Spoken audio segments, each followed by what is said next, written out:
Okay, cool. Hi. So I'm here to talk about making of an open world game. First of all, thank you all for assembling, and it's great to see a full house. So how many of you are my subscribers? I'm raising my own hand because I've subscribed with my own account twice. So thank you all for assembling over here. And if you guys are aware, our entire team is over here. So you can see a lot of Mumbai Gillies t-shirts in every nook and corner. So we've got Bhumi from the social media team and a couple of developers. Nirbhay is here. So the way that I want to structure this talk is be very informative. So this game, as an idea in my head, was conceived in way back in 2009. And since then, I've always been open about the journey. I call it the open source journey of GameEon Studios.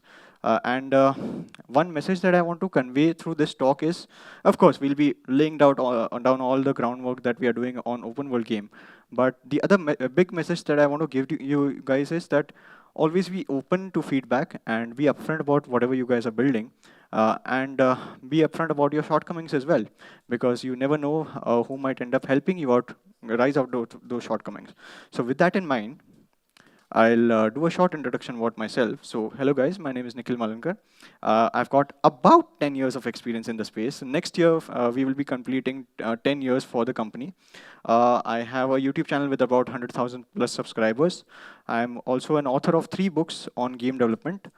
Personally, the middle one is my favorite book. The first one was my first book, and then How to Market Your Games Like a Pro was my second book.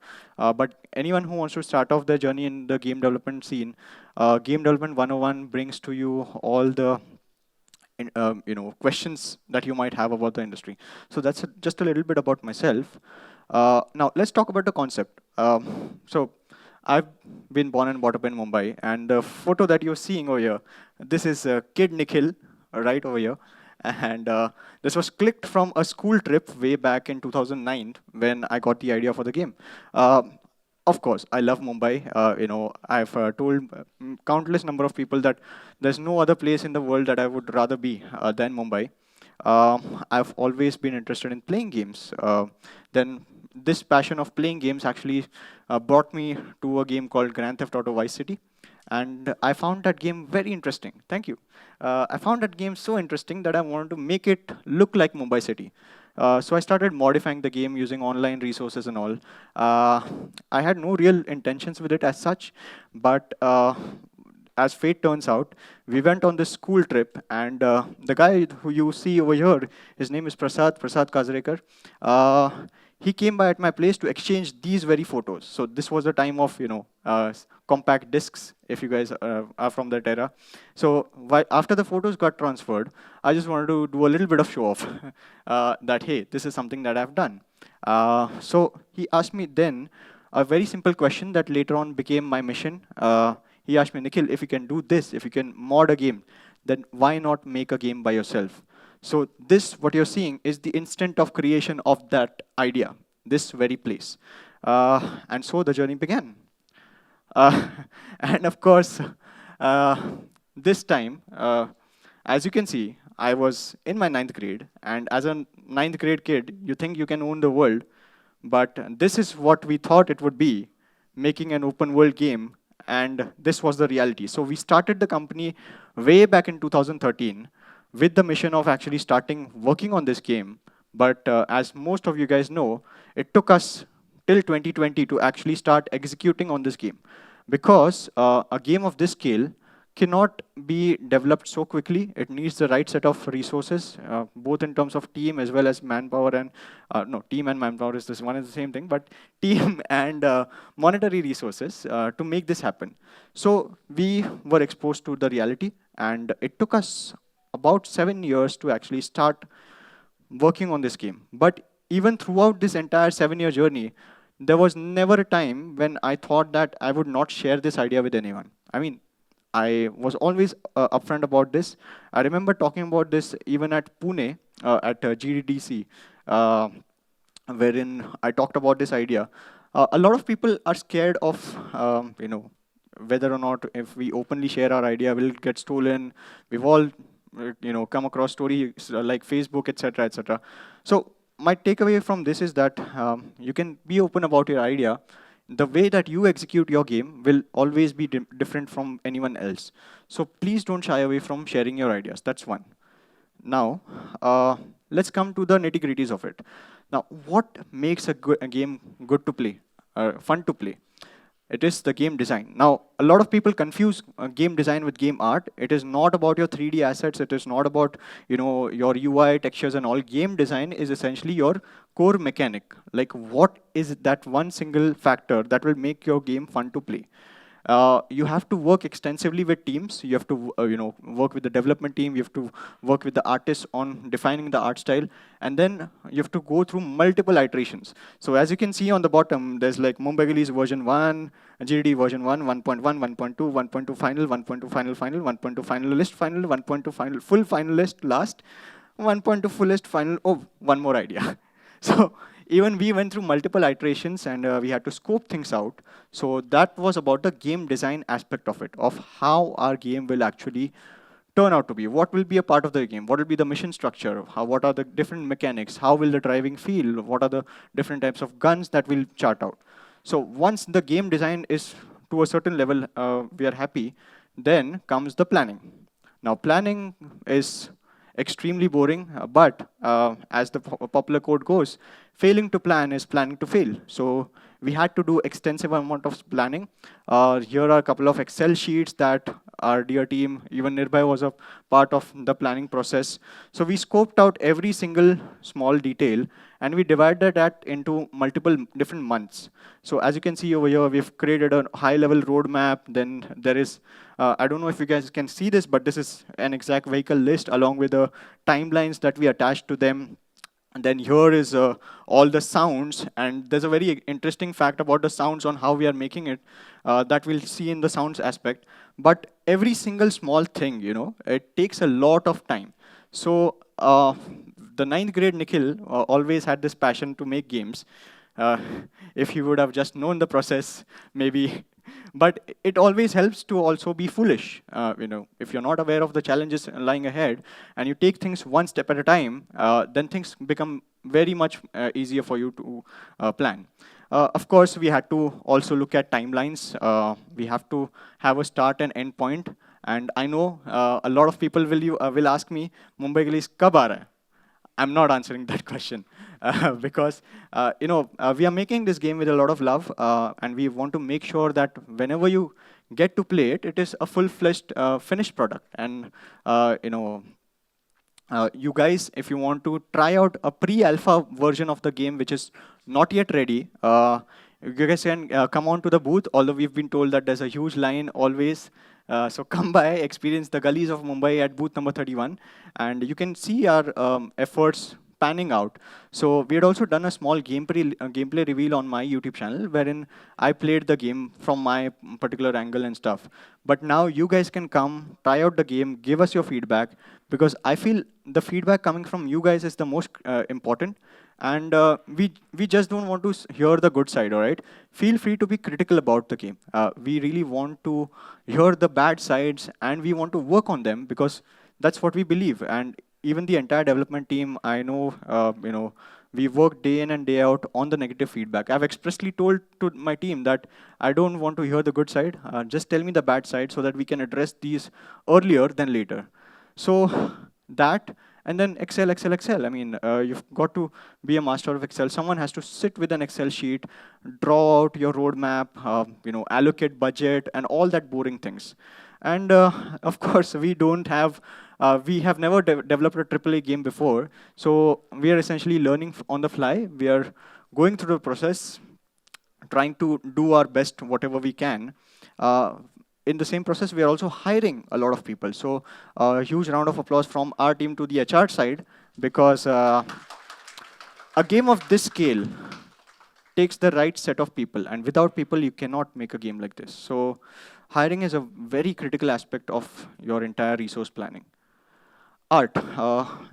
As you can see, we've got a couple of artworks over here. We've done a couple of iterations on the clothes, built out custom 3D models. So that's a screenshot from our modeling software imported into Unreal Engine. We've got different types of guns as well, and character models. So there's an extensive amount of art that has to be bifurcated into 3D and 2D. There are concept arts as well. What is a concept art? It's essentially a sketch that gives you a rough idea of how the artwork is going to be. Custom models, of course. In the gameplay reveal, we had actually picked up one of the default models and just given a demo. But now if you see at our booth, we have got a custom character model, which will be further refined. Mocap, we haven't reached that stage yet, but that is the next in our pipeline. As you guys know, all these big titles, they require you to have fluid animations and realistic animations.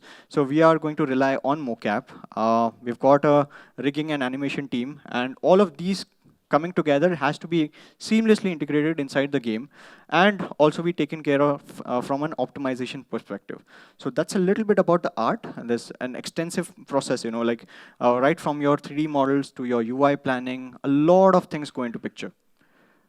Concept art, as I mentioned, what is a concept art? So this is one concept art, and you guys recognize what he's playing? I know you, stupid question, but still. Carom, right? Okay. So like this, we've got tons of concept art. If you guys have gone to our booth, we've created a proper poster out of multiple concept arts. The way that this process works is, first you sketch out, and then you block out, then you created a rough thumbnail, you start coloring, and then you add all the minor details. So this is a rough concept art process, and then this slide was particularly helped out by our artist Isha Sanekar over here. So we'll be having a couple of people on the stage as well towards the end of the talk. Story and dialogues, of course. This game as entire concept is essentially nothing without a strong gripping storyline, as well as the dialogue. So there's a lot of written content. I'm sure you guys have played all these big titles like Skyrim, Grand Theft Auto.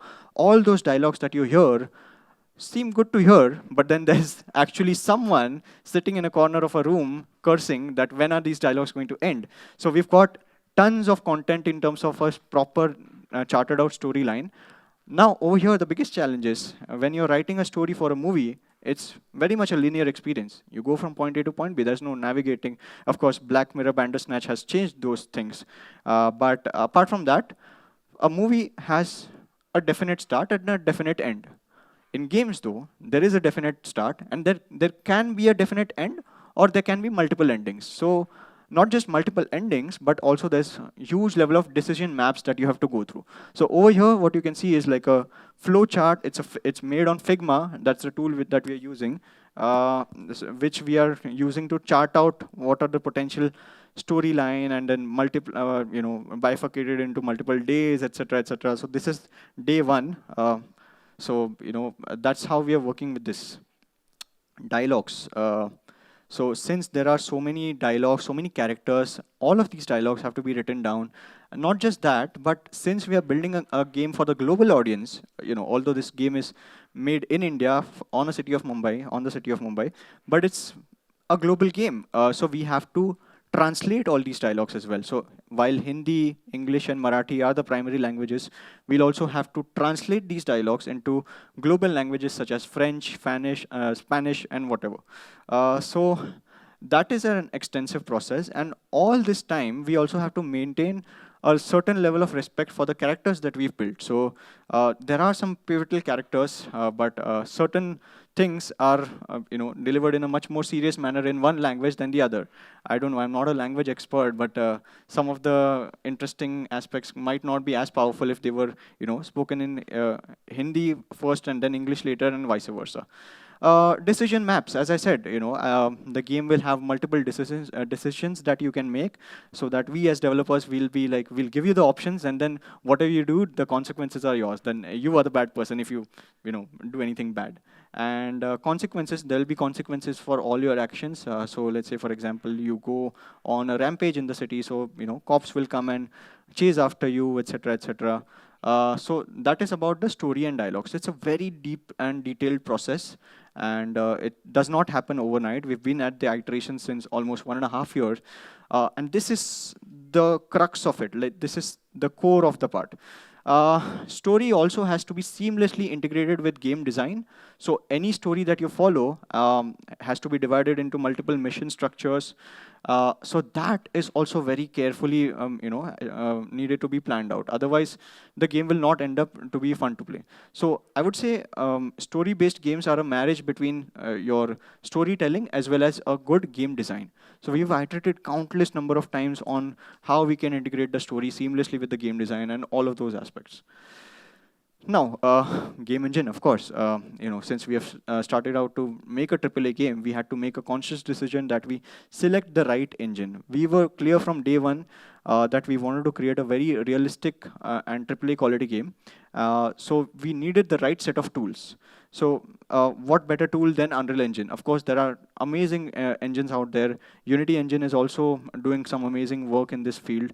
But we thought for our workflow process, Unreal Engine would be much more suitable. That definitely posed us with another challenge of hiring the right set of people. So I would open this podium to you all. If some of you guys over here are Unreal Engine developers, feel free to apply to our company. We are actively hiring. You can reach out to us at hr@gameon.in, hr@gameon.in. I hate it when people call us Game On. We are not Game On, we are Gameon. Okay. So if any of you, how many of you guys have worked in Unreal Engine? Okay, apply. HR team, you've got a ton of work to do. It has to be a collaborative effort. So, developers have to coordinate not just with other developers, they also have to coordinate with the art team, they have to coordinate with the game design team, and essentially we need to rapidly prototype. What prototyping means in simple terms is you have to build out the simplest version of your game with blocks and pieces and make sure that your mechanics or your base game is at least functional. Now, we did a little bit of experimentation. We got carried away. We shifted our game from, we started off at Unreal Engine 4, and we shifted to Unreal Engine 5. Now, here are just a couple of features that we haven't really utilized to the best of our capability yet. But the thing that really excited us was the Lumen and Nanite system. And of course, no comments on which of these systems are being used in the game as of yet. But this is something that we found really interesting. And further down the lane, we would have a really good roadmap on the development side. The gameplay ability system, we also liked the community that Unreal Engine is building. So Unreal Engine also has their own Discord channel, UE Slackers. So we are actively a part of that. Not just that, we are also being helped by the community support as well. So they are doing these interesting meetups. Next meetup by Unreal Engine is in the city of Mumbai. So we'll be over there as well. And of course, animation programming. What you see on the sides are snippets of our code pieces that are currently working and doing all the magic that you're seeing at the booth. So that was our decision to switch from UE4 to UE5, prototyping and code. So of course, when you're working on such a big title, you have to maintain repository. So as of now, we are using GitHub to maintain our code. And GitHub using the LFS, large file support system. There is a continuous amount of integration that keeps on happening. So once our art team finishes creating some artwork, that it's passed on to the dev team, then they integrate it inside the game. They then start creating a build, which is then passed on to the testers, and then it's tested out. We're also relying on a couple of plugins as of now, because we also believe in making sure that we are utilizing our resources properly. Sometimes it is always best to not reinvent the wheel. If something is working, let it work, right? So that's the reason why we've also identified a couple of plugins to speeden up the process. Because here's the thing, some of you guys might disagree on this. It's completely your opinion, but at the end of the day, what matters is the gamer, right? The gamer will not care if you've made your game using assets. The gamer only wants to have a really good, enjoyable experience in terms of gameplay. So sometimes, and I'm not advocating asset flipping with this, it's just that if it works for you in smaller pieces, then definitely go for it, because it'll help you cut down on a lot of development time, and time is money, because a game like this, God knows how much amount of money we've spent so far. I mean, we know that, but yeah. Now, sound and music. Now, this is. I want to talk a little bit about the sound aspect. Music part we'll touch upon, but one of the biggest challenges that we found out was there's not a lot of repository online for sounds of Mumbai. So, you go to a vada pav stall, that particular ambience is only at that particular vada pav stall. And we wanted to give a genuine, authentic experience like your railway tracks and all. And these sound clippings were not available anywhere online. There's no sound library as such. So what we did is we actually, Varun is also here from the sound team. So we actually had recording equipments and we literally went out on the streets to record all the sounds. So I hope you guys didn't get any kind of, firing or something after that. But that's the process that we did, and that's how committed we are to the making of this game. So when you're working on any big game, there's so many aspects that you have to look into. And certainly, it's not possible if I were to do it alone. Of course, yeah, there are outliers. There are games like Minecraft, and then there's always that rumor or I don't know, like if you search on the internet how much time did Minecraft take to develop, it says 6 days. And that is so misleading because to this date, Microsoft is now maintaining Minecraft as well after taking over from the original developer. So it takes time, it takes a lot of effort, it takes a lot of money, okay? And it takes a lot of craziness as well. We've been told countless number of times that we are extremely ambitious. That's just yet another way of calling us crazy.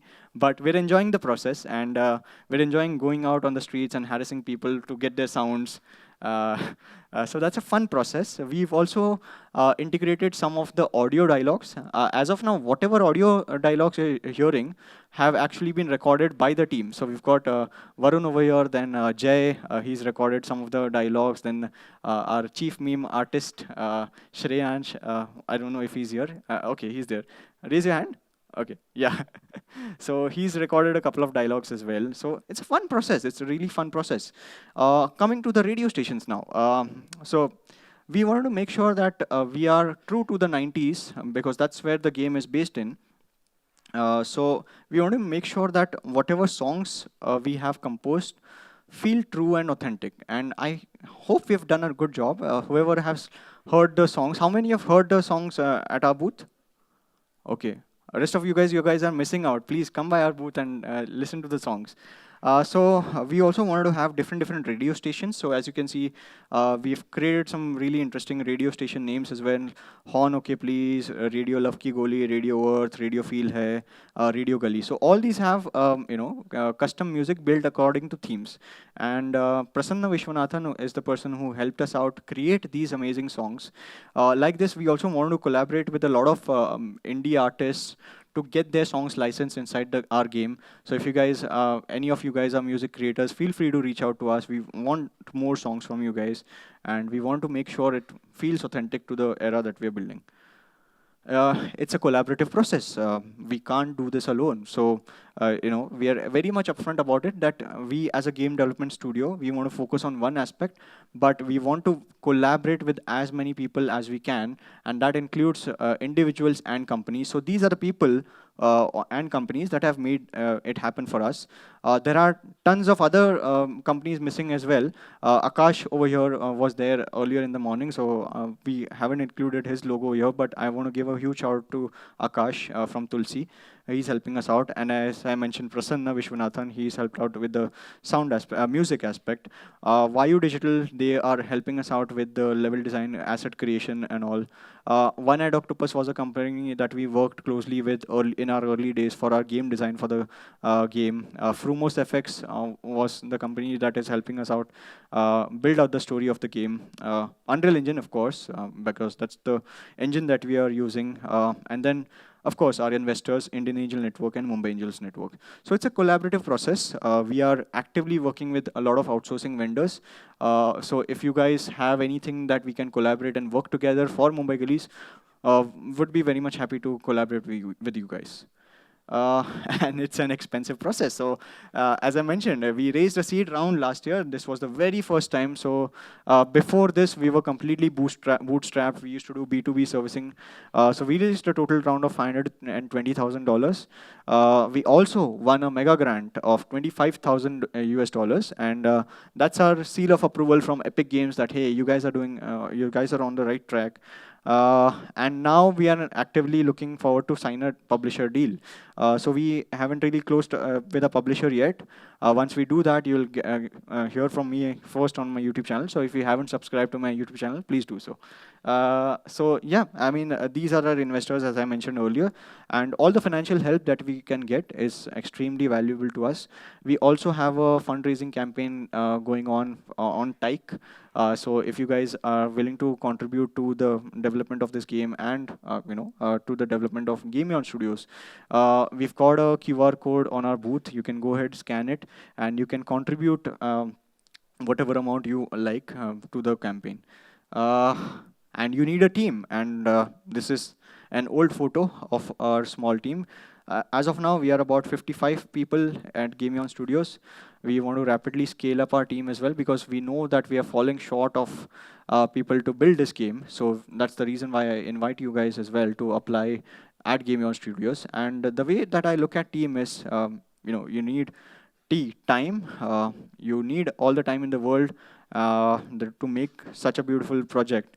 You need to put in the effort. Of course, you need to actually plan out your things properly. You need to have ambition, because without ambition, this wouldn't have been possible. And of course, you need manpower, because without people, it's impossible to make a game like this. When you're building a game like this, you always have to create a little bit of buzz around. So we've been doing constant showcases, and it is very important that you guys put out a word about your project. Because, say for example, if I was silent about Mumbai Gullies, if I was silent about this is what we want to do, I wouldn't have got approval or validation from the audience. So please get rid of the stigma that someone is going to steal your idea. They can steal your idea, but they can't steal your execution. So don't worry about getting your idea stolen or anything. And one intent was clear. We wanted to go global.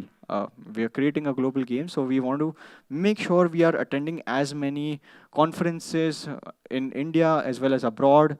I don't want to commit anything, but next year we would also be targeting a lot of global conferences. So you will be seeing Mumbai Gullies a lot more than you're doing right now.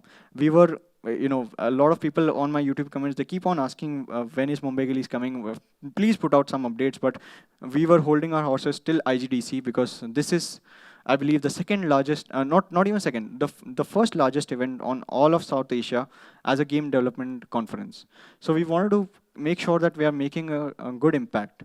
And of course, you have to create a community. You guys are over here because you found something interesting in Mumbai Gullies and you wanted to know about the game development process. But from a gamer's perspective, you've got to have different types of channels, community channels. You have to maintain your presence on Instagram, your Facebook, YouTube, etc., and Discord. So we are actively creating that community as well. And that's it for my talk. I'm not ending the talk. We still have about 15 minutes left. So what I wanted to do was give the stage to the team members who are working on this game. So I'll invite you guys. So Nirbhay, Vagish, Isha, and Varun. Can I get a mic? So these are just 4 people working on the project, and what we did was we asked we did a Q&A session on my YouTube channel, and I thought it would only make sense if these guys would answer those questions on my behalf. And then once these guys are over, I'll take Q&A from the audience, and we'll take a few questions, and then we'll end this session. So Nirbhay, over to you. Round of applause, guys. Thank you. Hello everyone. My name is Nirbhay Kokane. I work as the Chief Product Officer at GameEon Studios. I started my career with Nikhil at GameEon, and I have over 7 to 8 years of experience. Today, I'll just be answering some questions. So, I'm generalizing these questions because we got a ton of questions which were similar sounding. So here's one of them related to physics. The question is by Siddhant Mishra. He says, I wanted to ask, Mumbai Gullies being an open world game, the open world of Mumbai is a unique photo of the game. Creating a breathing world in a video game is quite challenging, from the daily routine of NPCs and their own stories in the world to tell, to the dynamic day-night cycle and weather system. How you and the team at GameEon tackle these challenges, and how Unreal Engine helped in the process. I'll take another question as well, because I'm going to club the answer. It's by Siddhant Jha. How much would you rate the physics of Mumbai Gullies by keeping in mind the rivals like GTA franchise? So, I would start with saying that every good game is like a towering skyscraper, and just like a towering skyscraper, every good game requires a strong foundation of mechanics and systems it's built upon. So we are in the process of laying down that solid foundation. As far as comparisons of physics goes, every game has its semi-unique take on it, and so shall we. So Unreal Engine has provided a solid foundation for us to work upon. But as time goes on, the vanilla engine needs its own modifications to suit the needs of the game. This is a standard practice in the industry, and we'll be counting on Epic Games for their help in our journey for that as well. Similar question is regarding multiplayer and the online aspect of the game. So this question is by Soham Bote. I would like to know that will there be an online version of Mumbai Gullies? So as of now, there are no plans for the online multiplayer or the co-op part of the game for Mumbai Gullies Prologue, or any kind of live service models for Mumbai Gullies Prologue. Coming to animations, so these are the critical feedback that we have received time and time again, that the animations are not up to the mark. And yes, I would like to address it by saying your concerns regarding the animation shown so far being stiff or not up to the mark are completely valid. That being said, these are placeholder animations to get the ball rolling. That's fine. Yeah. Yeah. Oops, sorry. Okay, sorry to interrupt you. No worries. So these are the placeholder animations that we have to get the ball rolling, and eventually we do have plans to go for mocap, as mentioned by Nikhil previously as well. And there'll be much better quality of animations in the future as we get close to the completion of the game. Yeah. Okay, so Vagish, over to you. Thank you. All right. Hi guys, I'm Vagish Bhadwaj. I'm the senior Unreal Engine developer at GameEon Studios. So, all right, straight to the questions. We have a question by Sandhya Mishra here. Mumbai के एक बड़े शहर में साथ बहुत बड़े ज़्यादा population को दिखाने को भी के साथ बहुत ज़्यादा पॉपुलेशन को भी होल्ड करना है. सो इतनी बड़ी पॉपुलेशन को की एनपीसी दिखाना कितना मुश्किल है. Basically he is saying that Mumbai has a high population density and how hard is it to show this population in our game. Okay, so interesting question. And to begin with, yes, it is challenging. Yeah, technically, okay, this is quite technical, but this matters. So each person you see on the map consumes some resources from whatever system is running a game. That is in your CPU and GPU. Due to this, we have to balance between showing your mentioned population density and also hitting frame rate. So normally, games have a limit of how many characters that can exist at a time for this very reason. So it is not very hard to make a game to look beautiful in short, but it does take effort to make it look good, and at the same time, it also runs on your hardware. So we always have to meet in the middle of this, and we're trying to push a population density we render in the game. We've already been doing quite a lot of work. We have done it in this demo as well, but we plan to push it further so that we can get as close to showing the authentic population density of Mumbai as possible. Awesome. Thanks, Vagish.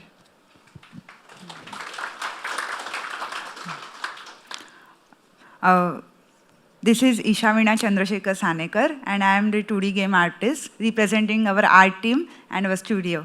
So here is the question by सानिध्य Mishra. Open world game बनाते time बहुत छोटी छोटी details add करनी पड़ती है, तो developers उन चीज़ों का कैसे ध्यान रखते हैं? How they handle the details while making an open world game? This is definitely a valid question. So as Nikhil sir has mentioned, that making an open world game is definitely a mammoth task. So the base has to be the strong. So for handling the details, first of all, we start creating the mood boards. Mood boards are absolutely helpful. So I'm just sharing with you guys from my past year experience, the 1 year experience here. Guys might have completely different opinion, but definitely for our process, tools like Figma and creating mood boards are definitely helpful. So as our game takes place in 90s Mumbai, we are featuring story of our protagonist going from a thief, a poor thief, a pocket mar, to his journey to taking over the underworld. And that's why we need to make sure that all those characters, props, and environments are following that aesthetic, that particular aesthetic or 90s nostalgia.